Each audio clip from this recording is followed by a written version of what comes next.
You can say your age, but can you say your grade in Shona? Let's learn. Uri muGrade ani? Meaning what grade are you in? Uri muGrade ani?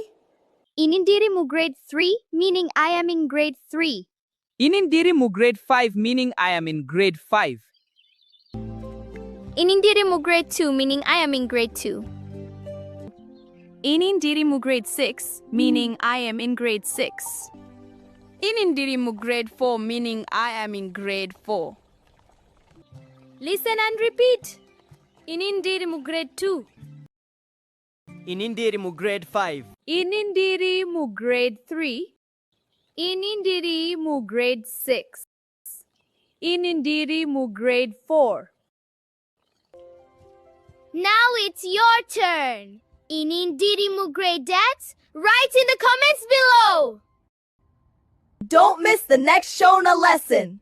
Like, share, and subscribe to the Shona Squad.